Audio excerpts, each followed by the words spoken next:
بسم اللہ الرحمن الرحیم۔ اگلا سوال ہمارا یہ ہے کہ جب بھی کوئی صوفی یا بزرگ فوت ہوتا ہے تو مرنا یا وفات پانا کہنے کے بجائے واصل باللہ یا واصل بالحق کہنا درست ہے؟ اگر درست نہیں ہے تو یہ عقیدہ پھر کہاں سے دریافت ہوا؟ جیسا کہ ہم پہلے اس کو پوری تفصیل کے ساتھ بیان کر چکے ہیں کہ صوفی جو ہے اس کی منزل ہوتی ہے ہم کسی طرح اللہ کے ساتھ وصل کر جائیں، فنا ہو جائیں، تو کوشش ہوتی ہے کہ وہ زندگی کے اندر ہی یہ کام ہو جائے، لیکن کم از کم اگر زندگی میں نہیں بھی ہوتا نا تو ان کا تصور یہ ہوتا ہے کہ جب کوئی صوفی فوت ہو جاتا ہے تو پھر وہ موت تو فنا کا نام سمجھتے ہیں نا، وہ تو وہ کہتا ہے کہ نہیں، فنا نہیں ہوتا بلکہ وہ اللہ کے اندر واصل بحق ہو جاتا ہے، اللہ کے ساتھ وصل کر جاتا ہے، یعنی اب اس کی روح جو ہے نا وہ اللہ کے ساتھ مل جاتی ہے، اور اب اس جو کام وہ دنیا کے جس سے عنصر کے اندر رہتے ہوئے نہیں بھی کر سکتا، تو اب اس کی قوت پرواز پہلے سے بھی بڑھ جاتی ہے۔ تو وہ جو بہت سارے ایسے معاملات، بلکہ بعض یہ لکھتے ہیں کہ صوفیہ یہ لکھتے ہیں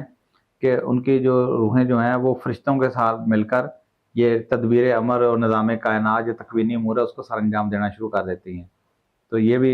بات کہتے ہیں، بعض کا نظریہ ہے کہ وہ اللہ کے ساتھ جا کے الحاق کر جاتی ہیں۔ تو اس طرح کے یہ سارے کے آپ کو واقعات ملتے ہیں۔ یہی وجہ ہے کہ ان کے ہاں یہ لفظ موت کا لفظ یا فوت کا لفظ استعمال نہیں کیا جاتا، بلکہ یہ فنا کا یہ ایک ان کا ایک شعر صوفیہ اکثر لکھتے ہیں، کون کہتا ہے کہ مر کر میں ختم ہو جاؤں گا، میں تو دریا ہوں، میں تو سمندر میں مل جاؤں گا۔ یعنی ان کا نزدیک یہ ہے کہ اللہ تعالیٰ جو ایک سمندر ہے اور ہم یہ صوفیہ جو نیچے دریا ہے، اور جس طریقے سے دریا جو ختم نہیں ہوتا بلکہ سمندر کے ساتھ مل جاتا ہے، یعنی وہ سارا پانی اب اسی کے اندر جانا شروع ہو جاتا ہے، جو بڑا سورس ہے پانی کا زمین کے اوپر۔ اسی طرح چونکہ ان کا نظریہ جو وحدت الوجود ہے اس کے مطابق بھی، کیونکہ یہ سارے مخلوق کو اللہ کے ہی پارٹس سمجھتے ہیں، تو اب جب وہ مر جاتا ہے تو وہ مر کے ختم نہیں ہوتا بلکہ وہ اللہ کے اندر جمع ہو جاتا ہے۔ تو اس پس منظر میں یہ بات کہی جاتی ہے، یعنی اسلام کے نزدیک تو یہ شرک ہے، یعنی کوئی بھی واصل بحق نہیں ہوتا، کوئی بھی اللہ میں فنا نہیں ہوتا، اور کوئی ایسا تصور، اسلام ایسا ان تصورات سے نہ صرف خالی ہے بلکہ اسلام ان چیزوں کو شرک کہتا ہے، ٹھیک ہے نا۔ اسلام یہ کہتا ہے کہ جو بھی انسان مر جاتا ہے ثم انکم بعد ذلک لمیتون ثم انکم یوم القیامۃ تبعثون، جو بھی مر جاتا ہے یعنی تمہیں زندگی کے بعد تمہیں موت آنا لازمی ہے، اور اس کے بعد تم قیامت کے دن ہی زندہ کر کے اٹھائے جاؤ گے، یعنی مرنے والا قیامت تک مردہ رہتا ہے، قیامت سے پہلے کچھ بھی نہ زندہ ہوتا ہے نہ کچھ کر سکتا ہے۔ لیکن اہل تصوف کے نظریات کیا ہے کہ وہ مرنے کے بعد آتے جاتے رہتے ہیں، مدد کرتے رہتے ہیں، اور خوابوں میں بھی آتے ہیں، فزیکلی بھی آتے رہتے ہیں، ان کے ہاں جو ایسے ہی واقعات بیان کیے جاتے ہیں۔ مثلا ایک واقعہ بہت مشہور واقعہ اشرف تھانوی صاحب لکھتے ہیں کہ ان کا جو دادا یا پردادا تھے تو وہ شہید ہو گئے، کسی کے ساتھ لڑتے ہوئے شہید ہو گئے، لیکن وہ کہتے ہیں کہ اس کے بعد بھی وہ حالت ظاہری میں وہ نا میری دادی کے ساتھ یا پردادی کے ساتھ وہ ملنے آتے رہتے تھے۔ جب وہ ایک دفعہ آئے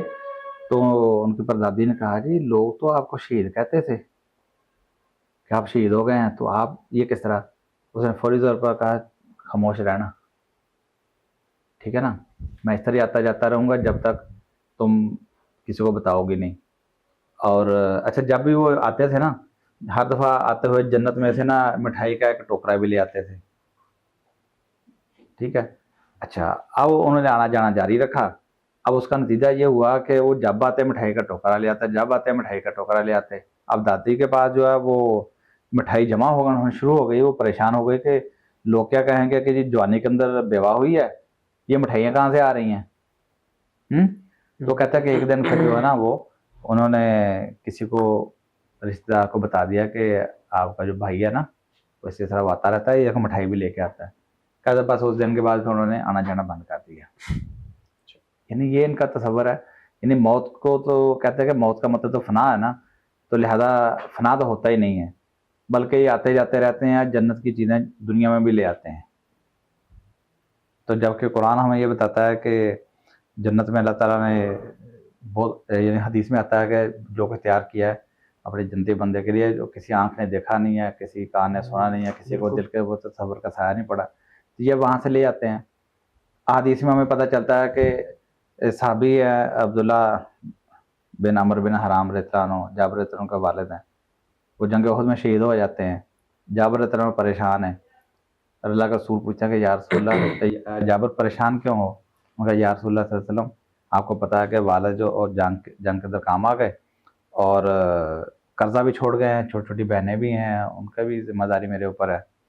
تو اس وجہ سے پریشان ہوں۔ یعنی وہ قرضے کی وجہ سے پریشان تھے، گھر کے اوپر ان کے ذمہ داری ان کو بھی بڑی تھی، اس وجہ سے پریشان تھے، تو باپ شہید ہے۔ تو جابر رضی اللہ عنہ کے والد جو ہیں عبداللہ بن عمر بن حرام، وہ نہیں کہتے کہ جنت میں سے کوئی سونے کی اینٹ لا کے اپنے بیٹے کو دیتے، بیٹا پریشان نہ ہو، میں شہید ہوں، آتا جاتا رہوں گا، ٹھیک ہے نا، اور یہ لو اپنا قرضہ بھی اتارو۔ اس کے علاوہ بھی کتنے شہداء ہیں اسلام کے اندر، کبھی کوئی شہید جو جنت سے کبھی واپس نہیں آیا، آ کے اپنے بال بچوں سے ملتے، بیوی سے ملتے، بچوں کو بتاتے، ان کو بتاتے کہ بھی دیکھو قرآن میں آیا کہ مردہ نہ کہو، ٹھیک ہے نا، میں ہم تو شہید ہیں، یہ دیکھو ہم آتے جاتے رہیں گے، تو پریشانی کی کیا ضرورت تھی؟ اللہ کے رسول صلی اللہ علیہ وسلم جو حمزہ رضی اللہ عنہ کی شہادت کے اوپر اتنا غمگین کیوں تھے؟ ٹھیک ہے نا۔ تو معاملہ یہ ہے کہ یہ سارے تصورات جو ہیں یہ اسلام سے منافی ہیں، قرآن کے منافی ہیں۔ قرآن یہ بتاتا ہے کہ مرنے والا قیامت تک کے لیے مردہ ہے، قیامت سے پہلے وہ دنیا میں آ نہیں سکتا، وہ زندہ ہو نہیں سکتا، نہ روحیں واپس اس میں پلٹائی جاتی ہیں۔ تو جو تصوف کا مردہ ہے وہ مردہ نہیں ہے، وہ واصل بحق ہوتا ہے، وہ صرف پردہ کرتا ہے، وہ صرف کنارہ کشی کرتا ہے، ٹھیک ہے، تو لہذا وہ ان کا دنیا کے اندر بھی آنا جانا عام ہی رہتا ہے۔ یعنی اس طرح کے بے شمار واقعات آپ کو تصوف کی دنیا کے اندر مل جائیں گے کہ مرنے والا پھر بھی آتا جاتا رہتا ہے۔